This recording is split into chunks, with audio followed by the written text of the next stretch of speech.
Thank you. So thank you all for coming tonight. My name's Hal Hefner. I am an artist. I mostly do pop art. That's what I'm most famous for.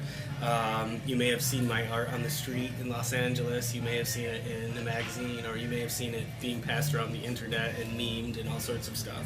But which I'll show you a little bit later. But really, when you peel all this stuff back, I'm just basically a 15-year-old kid still from a small town in upstate New York who has no idea what he's doing in life. I'm just winging it, and I'm having fun, and that's because I'm an artist.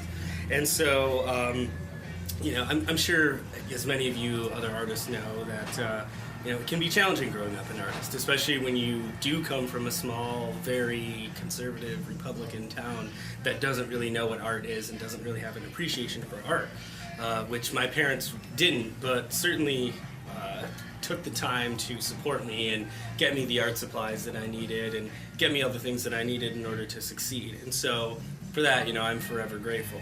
But art isn't easy, and it's not supposed to be easy, but you have to try to find the way to make it easy. And so that's hopefully what I can enlighten everyone with tonight, is how I've done that. And so for me, it was, I knew I was going to be an artist from the moment I could pretty much hold a pencil in my hand. And I didn't even think twice about it. It was just something that I was, felt like I was born to do. And so as a child growing up through middle school and high school, it just, everybody knew me as Hal the artist. That's pretty much what I did. I used to draw, I started off really finding out that art can make people laugh, and so I would draw my teachers and draw my classmates and draw, the TV stars and things like that, and compromising positions and all sorts of stuff. But I had fun. And so, knowing that that's where I was going with my art, I really, focused on that towards the end of high school, and ended up going to a wonderful college in upstate New York called the Munson Williams Proctor Institute of Art, which was also affiliated with Pratt. So I essentially got a 2-year degree from Pratt without actually going to New York City to Pratt. What I did is I went to this wonderful gallery for school. So my first 2 years of art were all foundational art techniques, from two-dimensional drawing to color theory to basically anything that was foundational in fine art painting and drawing. And so for my first 2 years, I actually got an Associates of Fine Arts degree. And but after that, I knew that I wanted to do more than just fine art, because I was into comic books and into movies, and I really had this crazy aspiration of eventually working on movies and making my own movies, and I've actually done that, so it's pretty wild. From there I ended up transferring to a place called RIT in Rochester, New York, which was the Rochester Institute of Technology, and got a great education on the digital side of art, which I had really no idea even existed until I went there. And at first I kind of scoffed at Photoshop and all those things, and now it's what I use to do everything. But I apply all the foundations of my 2-year degree and then the rest of my degree as well. So it's just a different tool. And so after I graduated from college, I really was at the point of realizing, wow, there's no more staff illustrators, and ad agencies don't really hire illustrators but freelancers, and so I got kind of scared, and so I was like, well, let me just go to grad school. So I went to grad school for a month, and actually 2 months, and my professors, two professors, pull me aside and say, look, you've got a dream to go to Hollywood and do, make movies and do your thing, so why are you wasting your time here? You need to go. And so I, had to look myself in the mirror and get the courage to follow my dreams. And so it's easy to say and it's easy to talk about, but it's not often easy to do. And so that's one of the things that, if I can impress into anybody's mind, is that the first step to becoming a successful artist is to not take no for an answer, to continue to grow as as your career progresses, and to never give up. Like you have to keep growing. You can never give up, and you can never stop. Even if somebody tells you you're not good, you have to keep going. And so, lo and behold, I moved to LA, And when I got here, I had to evolve once again. And so I started working with design programs and ended up getting a job doing design work as well as cartooning. So I had a day job and then I had my art job. And for a long time, it was like that. I had to have a day job in order to support my art because my art wasn't, making enough money to support me. So I ended up, my first real job in LA was as a graphic designer, and at the same time I was moonlighting and making cartoons for the back of Hustler magazine, which was pretty fun. But it got old pretty quick. So as things progressed, I continued to do freelance work and evolve my portfolio and burn the midnight oil, as well as continued to paint, but also continued to develop my Photoshop skills that I also was learning on the job as a designer. So it didn't take, it didn't come easy and it didn't come quickly, and so it didn't actually come together until like 10 years later, where my Consume series finally took off.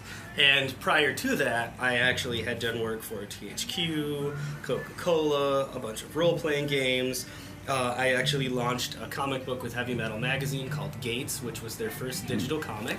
And I wrote it, I illustrated it, and I lettered it. And it was all done in a painterly style. So for the longest time, I was a digital painter, and I continued to basically digitally produce my work like I had painted. But I was always a comic artist too. And so at one point, I just got to the point where I was like, I'm kind of tired of painting and I want to do something different. So I took color theory, which I love, applied it to a graphic style, which I would describe as like a propaganda art kind of vibe. And then I used, the inspiration was of John Carpenter's film They Live, which was a cult classic, that was a very fun social commentary on the modern world, on greed, on consumerism, on racism, bigotry, hatred, and basically corruption in politics. And so I took this and I turned it into what we have here. And basically I've taken politicians, I've taken the narcissistic folks of Hollywood, such as the Kardashians, and I've taken them and I've turned them into these crazy alien overlords like the movie They Live. And so I just did tons of these, and the internet loved it and gobbled it up and shared it and and encouraged me to do more. And it was just a fantastic ride that I'm still on right now and still grateful for. And so you never know when you're going to have that one piece of art that is going to catch, and people are going to love it, and it's going to get you hired and going to get you jobs and going to get you the accolades that you thought maybe would never come. And so for me, it was this in this series. And so what I realized is art is not easy until you make it easy. And by loving what you draw and drawing what you love, it just releases this pressure that everyone feels as an artist to produce that amazing painting that will, be in a gallery, or that amazing piece of art that everybody will drool over, or that amazing piece of art that somebody will pass all over the internet. Once you stop caring about that, and once you just focus on drawing what you love and loving what you draw and working in that, and focusing on that industry that you love or that video game that you love, just draw what you love. Draw the characters you love. Draw the things you love. And when you do that, you make art easy because you realize that it's your love for the subject coming through that makes it easy. And so once you do that, you lose all of the negative connotations that you can get from a blank canvas, or you can get from a just being intimidated by a deadline or anything of that nature. And then I think the other things that I've really tried to be are, and this is something that I actually picked up from a guy that I worked with. His motto was, I only want to hire people that are hungry, humble, and smart. And that really resonated with me because I realized, that I was always hungry, and I try to be humble. That's how I was brought up, is to be humble, and I think I've continued to do that the whole course of my life. And smart. I've always tried to be smart. I know I'm not the smartest person in the room most of the time, or ever, but I really try to feed my brain with as much knowledge as possible, whether it is, reading a book or just learning something about the person that I'm drawing, or just a technique, learning and continuing to grow. It's one of the most important things. But I would say the most important thing is being hungry, because you don't have to be the smartest person in the world, you don't have to be the most articulate, you don't have to be the best artist, but you just got to be hungry. And hungry translates into a lot of things. It translates mostly into you never quit, you never stop, you're constantly drawing as much as possible, you study art, you educate yourself, and then, other ways to do that are talk to your idols, if you want to. Try to get in touch with the artists or the people that you idolize, that you love, and find out what they're doing and how they do it. That's all a part of being hungry. And then, find out where people like you creatively live online, in person. Find them and seek knowledge out. That's the hunger side of it. And then if you're humble, you'll be able to take in the criticism that you need without getting offended. Because, let's face it, criticism comes, and it comes hard, especially on the internet when it's unsolicited and it's given from trolls. So you kind of have to have a thick skin and deal with it. But also, one of the things that I really want to impress upon people is stand up for what you believe in, and stand up for your art when you need to. But don't, if you're wrong, and walk away. And also, don't argue with stupid people, because you'll never win. So just forget about it.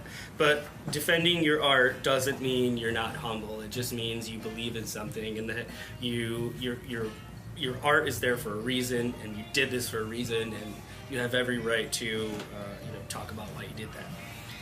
And then smart, as I mentioned before, know your art, the world you want to enter. And then, eat knowledge as much as you can, because it can be technique, it can be education about art subjects, it can be the news, it can be a book, it can be something that it can inspire you. But the key to being successful as an artist is just be an artist, embrace it. Be it 24/7. Don't just be an artist only when you're in front of your book. Be an artist when you're looking out the window at nature. Be an artist when you're in the shower listening to water drops. Be that artist all the time, and things will come easier to you. And then, the best thing that I can say to anybody is that if you do have to work with people, work with those people that are hungry, humble, and smart like you, and it makes it a lot easier. And it's not always easy to find and work with those people, especially when they're giving you the deadlines.